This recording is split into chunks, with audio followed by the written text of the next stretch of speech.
नमस्कार, आदाब, सत श्री अकाल दोस्तों। मैं आपका दोस्त, आपका भाई आरिफ खान बोर्ड वाणी चैनल पर आपका बहुत बहुत स्वागत करता हूं। दोस्तों, उम्मीद है आप अच्छे होंगे, आपकी प्रिपरेशन भी काफी बेहतरीन चल रही होगी और लाइफ को काफी अच्छी तरीके से एंजॉय भी कर रहे हो। दोस्तों, लाइफ को एंजॉय करना भी बहुत जरूरी है। जिस तरीके से पढ़ाई जरूरी है उसी तरीके से और चीजें भी लाइफ के अंदर बहुत जरूरी है। इसी तरीके से नहीं है कि सिर्फ पढ़ाई पढ़ाई करनी है, और भी बहुत सारी चीजें इंपॉर्टेंस रखती है लाइफ के अंदर। जरूरी नहीं है कि 24 घंटे तुम पढ़ाई के अंदर लगे रहो, मोबाइल के अंदर लगे रहो, यानी सब चीजें जरूरी हैं। जिस तरीके से पढ़ाई जरूरी है लाइफ के अंदर, उसी तरीके से अलग अलग चीजें अपना इंपॉर्टेंस रखती है। तो आप ये नहीं है कि 10-10 घंटे 15-15 घंटे पढ़ाई कर रहे हो। इसका कहने का मतलब मैं ये नहीं कहना चाह रहा कि आप पढ़ाई ना करो, पढ़ाई करो। पढ़ाई के टाइम पे यानी आपका जो टाइम टेबल आपने बना रखा है उसके अकॉर्डिंग पढ़ाई करो, लाइफ को एंजॉय भी करो। एंजॉय करने के तरीके बहुत सारे हो सकते हैं, सबके अलग अलग तरीके होते हैं एंजॉय के। भाई कोई किसी को क्रिकेट खेलने का शौक होता है, किसी को हॉकी खेलने का शौक होता है, कोई फुटबॉल खेलता है, कोई खेल के टाइम को अच्छी तरीके से एंजॉय करता है, कोई फिल्में देखकर एंजॉय करता है। तो जिस तरीके से आपकी पसंद है उस तरीके से लाइफ को एंजॉय भी करना है और साथ के साथ पढ़ना है, क्योंकि ये चीजें बहुत इंपॉर्टेंट है, ठीक है ना। अगर मान लो पढ़ते जा रहे हो तो आपके माइंड पे टाइम पे स्ट्रेस होने लगेगा, फिर चीजें समझ में आना बंद हो जाएंगी, ठीक है। आपका जो दिमाग होगा ना वो एक संतृप्त विलियन के तरीके का बिहेव करेगा। अब संतृप्त विलियन क्या होता है उसके बारे में साइंस के अंदर ही बात करेंगे, ठीक है। तो लाइफ को जीना भी अच्छी तरीके से, लाइफ को एंजॉय भी करना है और पढ़ना भी है, ठीक है। तो दोस्तों, अगर आप कंटिन्यू क्लास ले रहे हैं मैथ की और उसके अंदर आपको पता भी होगा फिर एक्सरसाइज कौन सी चली हुई है, 3.3 एक्सरसाइज चल चुकी है। उसके अंदर क्लास छोटी छोटी करा रहा हूं मैं, जिससे चाहे क्वेश्चन 1 या 2 हो वो कंप्लीट करा रहा हूं, जो समझ में अच्छी तरीके से आ जाए, ठीक है। तो आज 3.3 एक्सरसाइज जो चल रही है उसको ही आगे बढ़ाते हैं। क्या एक्सरसाइज है वो देखते हैं, ठीक है। पेज नंबर बता देता हूँ। कोर्स की दिक्कत मत समझना, ठीक है ना। कोर्स तो कंप्लीट होने वाला, उसकी प्रॉब्लम मत हो जाएगा, वो तो आराम से करेंगे बिल्कुल, ठीक है। हाँ जी, क्या है क्वेश्चन, क्या है देखो। मैंने क्रिकेट बैट वाला और गेंद वाला शायद मैंने क्वेश्चन आपको करा दिया था। आज क्वेश्चन है अलग। अलग क्वेश्चन क्या है, यानी उससे नेक्स्ट क्वेश्चन है, वो क्वेश्चन नंबर 3 कराया था, क्वेश्चन नंबर 4 है। पहले समझने की कोशिश करो है क्या क्वेश्चन। एक नगर में टैक्सी के भाड़े में एक नियत भाड़े के अतिरिक्त चली गई दूरी पर भाड़ा सम्मिलित किया जाता है। यानी इस लाइन के सार को समझिए क्या है। मान लो कोई लड़का है प्रियांशु, उसके पास कोई कार है और वो रेंट पे, यानी जिसको बोलते हैं एक साधारण भाषा में किराए पर कार को चलाता है। मान लिया मैंने प्रियांशु से बात की, मुझे कहीं पे जाना था, मैंने प्रियांशु से बात की, यानी क्वेश्चन को समझाने की कोशिश करो कि मुझे 10 किलोमीटर जाना है या 15 किलोमीटर का सफर है, मुझे वहां पे जाना है। प्रियांशु जी से बात कर रहा हूं। प्रियांशु ने कहा सर आप गाड़ी कर लीजिए, बिल्कुल कर सकते हो, लेकिन मेरी गाड़ी का एक रेंट तो नियत है, यानी एक फिक्स है, और उसके अलावा जितने किलोमीटर चलेगी किलोमीटर के हिसाब से अलग लगेगा। यानी ऐसे कहा, मान लो कि 100 रुपए तो आपको देने ही पड़ेंगे, वो तो फिक्स है, और 10 रुपए किलोमीटर अलग से लगेगा, ठीक है।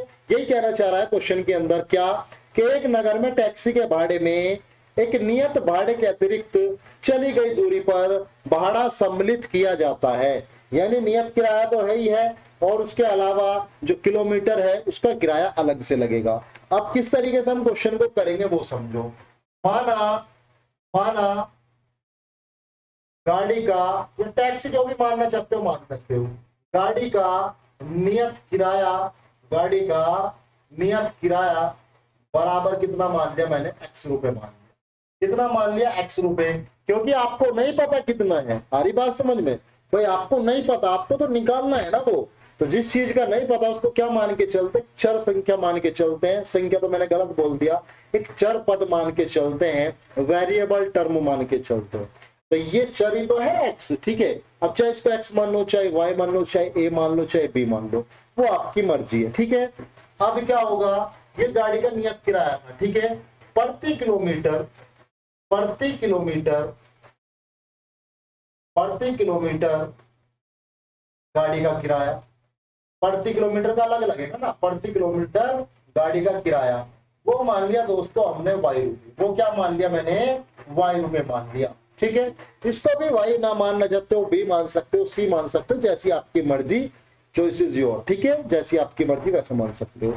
तो टैक्सी का नियत किराया x रुपए हुआ और प्रति किलोमीटर गाड़ी का जो किराया है वो y रुपए हुआ, ठीक है। इसके बाद क्या है दोस्तों, वो कह रहा है 10 किलोमीटर के लिए, 10 किलोमीटर दूरी के लिए भाड़ा जो है 105 रुपए हुआ। यानी मैं गया 10 किलोमीटर मुझे जाना था, मैंने पे कितना किया, कितने रुपए दिए उसको, 105 रुपए दिए। कितने दिए, 105। अब जो 105 रुपए का बिल बनाया वो किस किस तरीके से बना उसको समझो। तो वो जो नियत किराया वो तो देना ही पड़ेगा मुझे, ठीक है, x रुपए। गया मैं कितने किलोमीटर हूँ, 10 किलोमीटर। कितने किलोमीटर गया दोस्तों मैं, 10 किलोमीटर। हर किलोमीटर पे कितने रुपए लग रहे हैं, y किलोमीटर। एक किलोमीटर का y रुपए, 2 किलोमीटर का 2y, 3 किलोमीटर का 3y, 4 किलोमीटर का 4y। यानी जिस किलोमीटर तक जाएंगे, जितने किलोमीटर में जाएंगे उतने ही की गुना हो जाएगी। 10 किलोमीटर गया हूं तो कितना हो जाएगा, 10y, ठीक है। यानी x तो नियत किराया, 10 किलोमीटर गया उसका किराया, दोनों को जुड़ के कितना हुआ, 105 रुपए। कितना हुआ, 105 रुपए। समीकरण नंबर फर्स्ट। ये क्या हुई है दोस्तों, समीकरण नंबर फर्स्ट हुई है जब मैंने 10 किलोमीटर की दूरी तय की है, ठीक है। अगला क्वेश्चन यानी अगली समीकरण क्या है, 15 किलोमीटर के लिए 155 रुपए देना है। यानी 15 किलोमीटर के लिए कितना देना है, 155। तो 15 किलोमीटर के लिए क्या होगा, x प्लस के 15y बराबर कितना हो जाएगा, 155 हो जाएगा। ये समीकरण नंबर क्या हो जाएगी, 2 हो जाएगी। ये समीकरण नंबर क्या होगी दोस्तों, 2 हुई। बात समझ में आई इतनी, कोई प्रॉब्लम किसी बच्चे को नहीं है, ठीक है। अब क्या निकालना है, अब इसके अंदर x और y की वैल्यू निकालनी है। कहने के लिए तो कह रहा है कि एक व्यक्ति को 25 किलोमीटर यात्रा करने के लिए कितना भाड़ा देना होगा। एक व्यक्ति को 25 किलोमीटर की यात्रा करनी है तो कितना भाड़ा देना होगा ये बताना, ठीक है। चलो जी करेंगे। तो सबसे पहले आपको पता होना चाहिए नियत किराया कितना और किलोमीटर का हिसाब कितना है। तभी 25 का निकालना चाहो 25 का निकाल सकते हो, 20 का निकालना चाहो 20 का निकाल सकते हो, मर्जी आपकी, ठीक है। लेकिन जो क्वेश्चन कह रहा है उस हिसाब से चलोगे, आपकी मर्जी से नहीं चलेगा क्वेश्चन। तो एक्स और वाई की वैल्यू तो निकालनी पड़ेगी पहले। चलो उसके लिए क्या है, प्रतिस्थापन विधि है। चाहे समीकरण 1 को लेके चलो, चाहे 2 को लेके चलो, वो आपकी मर्जी, ठीक है। तो मैं समीकरण 1 को ले लेता हूं, समीकरण 1 से। समीकरण 1 से क्या करना भाई, कोई खीर तो खानी नहीं, ठीक है। चलो जी क्या करना है, x बराबर क्या हो जाएगा, 105 और माइनस के 10y। 105 माइनस के 10y। भाई x का मान कितना हो गया, 105 माइनस के 10y। ये जो x का मान आया है इसको समीकरण नंबर 3 भी मान सकते हैं। x का जो मान आया है इसको समीकरण 3 भी मान सकते हैं, कोई प्रॉब्लम नहीं है। जो भी कोई नई चीज प्राप्त होती है इस तरीके से समीकरण के रूप में, उसको समीकरण का नंबर दे सकते हैं। वो आपका लिमिटेशन नहीं है कि समीकरण 2 ही हो सकते हैं किसी क्वेश्चन के अंदर, या 3 हो सकते हैं, जितना आप चाह मर्जी आपकी, ठीक है। 10 बनाना चाहो 10 बना लो, 15 बनाना चाहो 15 बना लो। एग्जामिनर को समीकरण से आपकी दिक्कत नहीं है कुछ भी, ठीक है। यानी कोई आपसे कोई अलग लगाव नहीं है, आपसे कोई अलग दुश्मनी नहीं है जिससे वो आपसे निकालने वाला है। तो समीकरण जितनी आपकी मर्जी बना सकते हो। एक्स का मान आया है, एक्स का मान समीकरण 2 में रखोगे। एक्स का मान क्यों, क्योंकि एक लेके चले थे। एक्स का मान समीकरण 2 में रखने पर, एक्स का मान समीकरण 2 में रखने पर ये लिखना पड़ेगा, ये तो लिखना पड़ेगा, क्योंकि एग्जामिनर कैसे पता करेगा, ठीक है। एस्ट्रोलॉजर तो है नहीं, ठीक है, उसको पता तो है नहीं, सपने तो आ नहीं रहे भाई प्रियांशु क्वेश्चन करके आएगा तो इसके अंदर ये इसकी वैल्यू रखना, तो लिखना जरूरी है, ठीक है दोस्तों। चलो जी, एक्स का मान समीकरण 2 में रखेंगे तो एक्स का मान कितना, 105 माइनस के 10y। तो एक्स की जगह 105 माइनस के 10y हो जाएगा। भाई जहां x था, x का मान 105 माइनस 10y है, मैंने इसको उठा के ऐसे रख दिया जहां x का मान था, प्लस अब क्या आ जाएगा 15y और बराबर कितना होगा 155 हो जाएगा। बराबर कितना होगा 155। क्लियर है यहाँ तक, कोई प्रॉब्लम, कोई प्रॉब्लम नहीं। 105 बराबर ऐसी रहेगा 105 माइनस के 10y प्लस के 15y। तो ज्यादा 15 है तो कितना ज्यादा है 5y, ठीक है। भाई ये माइनस का है प्लस का है, तो माइनस प्लस में पहले वो देखना ज्यादा कौन सा चिन्ह उसका आएगा, प्लस का ज्यादा है ना, 5 ज्यादा है 5 वो लिख दिया। बराबर कितना होगा 155 हो जाएगा। अब ये क्या है, ये है अचर पद, तो इसे दूसरी तरफ लेके जाना पड़ेगा। 5y बराबर 155 माइनस के 105। तो आपको पता सीधा सीधा कितना बचेगा दोस्तों, 5y बराबर बच जाएगा 50। कितना बच जाएगा, 50 बच जाएगा। अब इस 50 को सोल्व करना है, y बराबर 50/5 और 5 नाम कितना हो जाएगा 50। तो y का मान दोस्तों कितना आया है 10 आया। y का मान कितना आया 10। y का मतलब है प्रति किलोमीटर जो किराया लगेगा वो 10 के हिसाब से लगेगा, ठीक है। वो तो मैंने शुरू में कह दी थी, जरूरी नहीं है कि मैं जो शुरू में कहता हूँ वो हो, वो तो मैंने समझाने के तौर पे कही थी कि 10 किलोमीटर है या 15 रुपए किलोमीटर है, ठीक है। इससे कोई तात्पर्य नहीं है, ठीक है। आ रही बात समझ में। तो y का मान आया 10 रुपए, ठीक है, वाई का मान, भाई रुपए में ही तो है, रुपए ही तो है। तो 10 रुपए का मतलब क्या है वाई का मान, कि हर किलोमीटर पे 10 रुपए लेगा। हर किलोमीटर पे कितना लेगा, 10। अब ये सिर्फ वाई का मान आया है, एक्स का मान अभी हमें निकालना है। तो यहां तक तो बात समझ में आई होगी ना। इसको रफ कर दूं दोस्तों, ठीक है, इसको रफ कर रहा हूं मैं इधर से, और ये भी रफ कर रहा हूं, ठीक है। तो बोर्ड पे इतना ही आता है, इससे ज्यादा लिख नहीं सकते ना हम, ठीक है। तो y का मान कितना आ गया दोस्तों, 10। मैं एक तरफ लिख दूंगा y का मान 10, और y का मान इसमें रख दूंगा समीकरण थर्ड में, तो x का भी y का मान कितना आया दोस्तों, 10। y का मान कितना आया, 10। y is equal to 10, y is equal to कितना हो गया, 10। x is equal to x का मान निकालना है, तो इसका भी लिखना है y का मान समीकरण थर्ड में, y का मान समीकरण थर्ड में रखने का, समीकरण थर्ड में रखने का, y का मान समीकरण थर्ड में रखने पर। जब y का मान समीकरण थर्ड में रखेंगे तो कैसा होगा, देखो x बराबर 105 माइनस के 5, और ये y गुना में है, ये 10 है, सॉरी 10y। तो y जो है गुना में होता है जब भी किसी नंबर के साथ, यानी किसी संख्या के साथ, या ऐसा कह सकते हैं जब चर और अचर एक साथ चिपके हुए होते हैं। अरे गर्लफ्रेंड बॉयफ्रेंड की तरह नहीं है, हराम करो, यहाँ देख लो, यानी 10y जब चर और अचर एक साथ चिपके हुए हैं उसका मतलब है गुना में है, वो किस में है, गुना में। तो 10 गुना y का मान कितना है, 10, ठीक है। तो x बराबर 105 माइनस 10 धाम 100, 10 धाम 100, तो x का मान कितना आ जाएगा, 5 रुपए। x का मान कितना आया, 5 रुपए। इसका मतलब समझ में आया नहीं आया, इसका मतलब है जो x था वो नियत किराया था, यानी टैक्सी करोगे तो 5 रुपए तो देने ही देने पड़ेंगे, और फिर किलोमीटर के हिसाब से अलग लगेगा। तो ये सिर्फ आए हैं आपके x और y के मान। लेकिन पूछ क्या रहा है, अगर किसी व्यक्ति को 25 किलोमीटर जाना है तो कितने रुपए लगेंगे।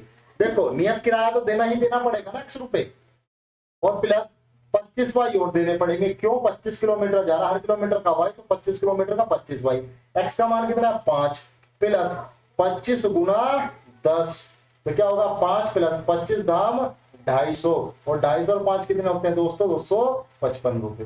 तो कितने पे करने पड़ेंगे उसको, 255 रुपए पे करने पड़ेंगे। बात समझ आई या नहीं आई। हाँ जी, किसी को कोई डाउट किसी भी बच्चे को हो तो कमेंट बॉक्स में जरूर लिखना, नोट कर सकते हो, दूसरा क्वेश्चन कराऊंगा, ठीक है। चलो, अगर किसी को पढ़ने में मजा नहीं आ रहा तो बता देना, उसका तरीका भी है हमारे पास।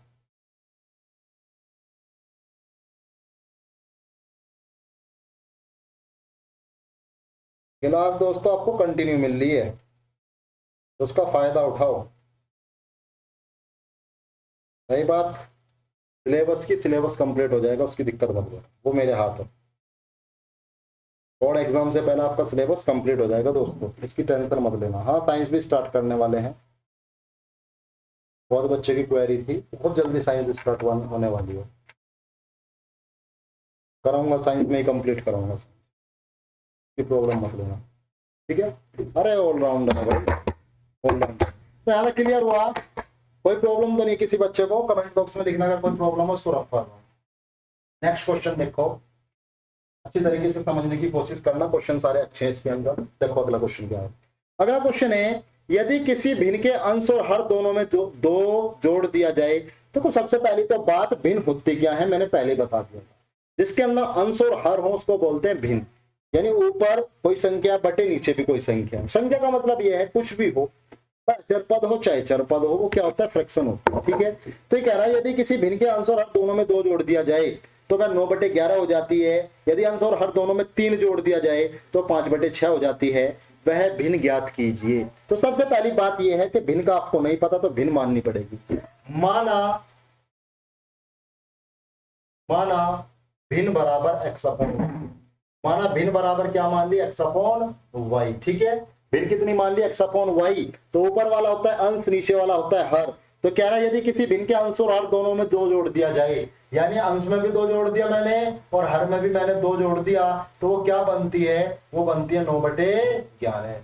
वो कितनी बनती है, 9/11। वो खुद कह रहा है कि अगर किसी भिन्न के अंश में, अंश ऊपर वाला, उसमें 2 जोड़ दिया जाए और हर में भी कितना जोड़ दिया जाए, 2 जोड़ दिया जाए। क्वेश्चन को देख सकते हो, यदि किसी भिन्न के अंश और हर दोनों में 2 जोड़ दिया जाए तो वह 9/11 हो जाती है, यानी 9/11 के बराबर हो जाती है। क्लियर है यहां तक। अब क्या करोगे, जो 11 है अपोन में है ना, इधर लेके जाओगे गुना में होगा, ऐसी होता है x प्लस के 2 कोष्टक में हो जाएगा बराबर, ये 9 जो है 9 वहीं रहेगा लेकिन ये गुना में जाएगा, भाग में है y प्लस के 2 कोष्टक बन जाएगा। ठीक है, चलो जी 11 के गुना x में करोगे 11x आएगा, प्लस 11 दूनी 22 आ जाएगा, बराबर 9 की गुना y में करोगे 9y आएगा, और 9 की गुना 2 में करोगे 9 दूनी 18 आएगा। यहाँ तक क्लियर है, किसी बच्चे कोई प्रॉब्लम तो नहीं है।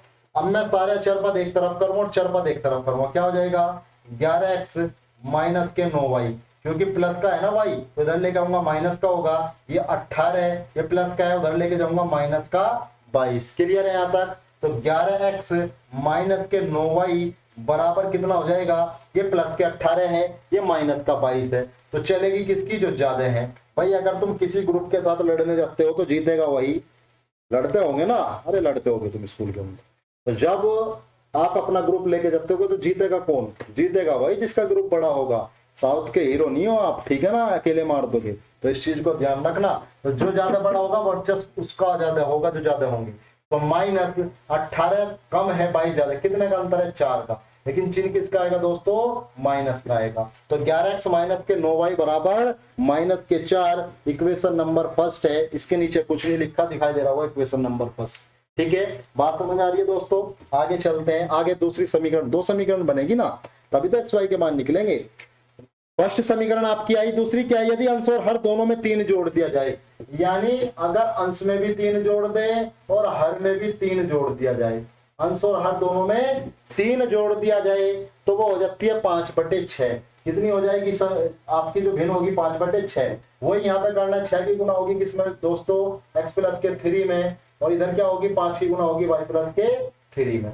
चलो जी गुना करो, 6x प्लस के 18 हो जाएगा, और यहाँ क्या होगा 5y प्लस के 15 हो जाएगा, 5y प्लस के 15 हो जाएगा। अचर पद एक तरफ, चर पद एक तरफ, 6x माइनस के 5y बराबर 15 माइनस के 18। ठीक है, यहाँ पे भी वर्चस्व जिसका जो ज्यादा है उसका होगा, तो माइनस आएगा, कितना आ जाएगा 3। ये समीकरण नंबर क्या होगी दोस्तों, 2 होगी। ये समीकरण नंबर क्या है, 2 है। जो से समीकरण लेके चलने आपको लेके चल सकते हो, आपकी मर्जी है। पहले फर्स्ट लेके चल रहा था, अब के बाद सेकंड लेके चल रहा हूँ। किस तरीके से होगी, 6x बराबर क्या हो जाएगा माइनस के 3, ये माइनस का 5y, ये प्लस का 5y हो जाएगा, और अपोन में क्या जाएगा 6, यानी x अपोन x बराबर माइनस के 3 प्लस के 5y, और बटे में क्या आ जाएगा 6 आ जाएगा। दिखाई दे रहा है ना। और ये समीकरण नंबर क्या हो जाएगी, थर्ड मान सकते हो इसको। कौन सी मान सकते हो, थर्ड। तो ये x का मान आया है, किसका मान आया दोस्तों, x का मान। यहाँ तक क्लियर है ना? किसी बच्चे को यहाँ तक कोई प्रॉब्लम हो तो बता दो मुझे। हाँ जी, कोई प्रॉब्लम किसी बच्चे को? ठीक है भाई, मैंने समीकरण फर्स्ट ले आया, मैं समीकरण सेकंड ले आया, मैं समीकरण थर्ड ले आया। यहाँ तक देख सकते हो, नोट कर सकते हो। मैं रफ कर रहा हूं, आगे देखते हैं कैसे होगा। इसको रफ कर रहा हूं। एक तो समीकरण नंबर फर्स्ट छोड़ दी मैंने, एक समीकरण नंबर सेकंड छोड़ूंगा, और एक समीकरण नंबर थर्ड छोड़ूंगा। x का मान किस में रखूंगा, समीकरण फर्स्ट में। x का मान समीकरण फर्स्ट में रखने पर, x का मान समीकरण फर्स्ट में रखने पर, समीकरण फर्स्ट में रखने पर बात समझ आई भाई। x का मान किस में रख दूंगा मैं, समीकरण फर्स्ट में रख दूंगा। जब x का मान समीकरण फर्स्ट में रखूंगा तो क्या होगा, देखो समीकरण फर्स्ट क्या है, 11 गुना x, गुना है तो x की वैल्यू लिखो, x की वैल्यू ये माइनस के 3 प्लस के 5y, और बटे में क्या आएगा दोस्तों 6 आएगा। ठीक है, चलो जी, फिर माइनस 9y, और बराबर क्या है दोस्तों, बराबर में है माइनस का 4, बराबर में क्या है माइनस का 4। अब हमें इसकी जरूरत नहीं पड़ेगी समीकरण की। ठीक है, यहाँ से हम किसकी वैल्यू निकाल लेंगे भाई, इसकी जरूरत नहीं पड़ेगी, मैंने इसको रफ कर दिया। ठीक है, वहां से जरूरत पड़ेगी तो निकाल लेंगे हम। देखो यहाँ पे कुछ नहीं है तो बटे में 1 करूंगा, और कौन सी बटरफ्लाई कैलकुलेशन लगेगी, एक की गुना इधर करोगे तो यही आएगा, 11 गुना माइनस का 3 प्लस के 5y। ठीक है दोस्तों, 6 की गुना उसमें होगी 6 × 54 y, और अपोन में क्या आ जाएगा 6 × 6 भाई। इसकी गुना इधर होती है, इसकी गुना इधर होती है, और नीचे वालों की आपस में गुना हो जाएगी, बराबर क्या आ जाएगा माइनस के 4 आ जाएगा। ठीक है, 11 तिया 35 का है, माइनस के 35, 11 पंजे 55 प्लस के 55y। ठीक है, ये तो कोष्टक में गुना होगी, अलग है, अलग ही रहेगा 54y। और अगर मैं इसकी गुना करूं, या अपोन में है, इधर भाग में है, तो उधर जाएगा गुना में हो जाएगा, यानी माइनस के 4 गुना 6 हो जाएगा। ठीक है दोस्तों, दिखाई दे रहा होगा। अब क्या होगा, माइनस के 35 को उधर लेके जाऊंगा, लेकिन रुको, अभी माइनस के 33 प्लस देखो ये 55y है माइनस के 54y है, ज्यादा कौन सा प्लस वाला, कितना ज्यादा, एक ज्यादा, तो 1y लिखो इस तरीके से, ठीक है। 1y 1 लिखना चाहो तो लिख लो, वरना ये 1y है, ठीक है। और क्या हो जाएगा 6 चौक 24 माइनस का 24। अब क्या करूंगा, y बराबर क्या हो जाएगा माइनस का 24, और ये जो माइनस का 33 है क्या हो जाएगा प्लस का 35 हो जाएगा। बात समझ में आई? हाँ जी, यहाँ तक क्लियर है। अब क्या होगा, तो y का मान कितना आया दोस्तों, माइनस का 24 है प्लस का 33 है, तो कितना आएगा 9 आ जाएगा, क्योंकि प्लस के 9 ही तो ज्यादा है भाई, प्लस वाला ज्यादा है, कितना ज्यादा है 9 ज्यादा है, ठीक है। बात समझ में आई? y का मान कितना आया 9 आ गया। चलो जी, अब किसका मान निकालना, अब किसका मान निकालना x का, तो y का मान समीकरण थर्ड में रखने पर, y का मान समीकरण थर्ड में रखने पर, थोड़े लेंथी होते हैं लेकिन है आसान, समीकरण थर्ड में रखने पर, जब समीकरण थर्ड में रखेंगे हम इस मान को, तो क्या होगा, x बराबर माइनस का 3 प्लस 5, और y क्या है गुना में, तो कितना है y का मान 9, और बटे में क्या आ जाएगा दोस्तों 6 आ जाएगा, ठीक है। अब हमें इसकी जरूरत नहीं, इसको रफ कर रहा हूँ, इसको रफ कर दिया मैंने, इसकी जरूरत नहीं, ठीक है। बात समझ आ रही है नहीं आ रही, क्लियर है? चलो जी आगे क्या होगा, x बराबर यानी माइनस का 3 गुना होगी पहले 5 45 प्लस का 45, और बटे में 6। अब सीधी सी बात है, प्लस वाला ज्यादा है तो प्लस का चिन्ह तो नहीं लगाने के, पहले 45 में से 3 में कितने बचेंगे बेटा 42 बटे 6, तो क्या होगा 6 सत्ते 42, x का मान क्या आया 7 आया। भिन्न क्या थी दोस्तों, भिन्न थी आपकी x अपॉन y, भिन्न क्या थी x अपॉन y। अब x का मान कितना है 7, ऊपर 7 लिख दिया, और y का मान कितना है 9, तो आंसर कितना आ जाएगा दोस्तों 7 बटे 9 आ जाएगा। आंसर कितना आ जाएगा 7 बटे 9 आ जाएगा। किसी बच्चे को कोई भी डाउट है तो बता सकता है, कोई भी डाउट हो, ठीक है। आज की क्लास को यहीं पे क्लोज करेंगे। लास्ट क्वेश्चन बचा है इसका, मैं नहीं कराने वाला उसको, आपको ही ट्राई करना है, खूब ट्राई करना है। इतने ट्राई नहीं करोगे इतने क्वेश्चन का पता नहीं लगेगा। इस टाइप के क्वेश्चन मैंने कई करा दिए, ठीक है, इस टाइप के क्वेश्चन कई करा दिए मैंने, तो आपको ट्राई करना है। अगर कई बार थक चुके हो ट्राई कर करके, पहली बार तो हो जाएगा, अगर नहीं हुआ तो फिर मैं यहाँ पे अवेलेबल हूँ, ठीक है। तो दोस्तों अगर वीडियो अच्छी लग रही है, वीडियो को लाइक करें, चैनल को सब्सक्राइब करें, वीडियो को शेयर करें, और हमसे ज्यादा से ज्यादा बच्चे जुड़े, जिससे कंपटीशन करने में मजा आएगा। मजा आने वाला है पढ़ने के अंदर भी, जब साइंस स्टार्ट होगी उसके अंदर और भी ज्यादा एडवेंचर होगा। तो दोस्तों आज की क्लास में इतना ही, मिलते हैं कल की क्लास में, तब तक के लिए धन्यवाद।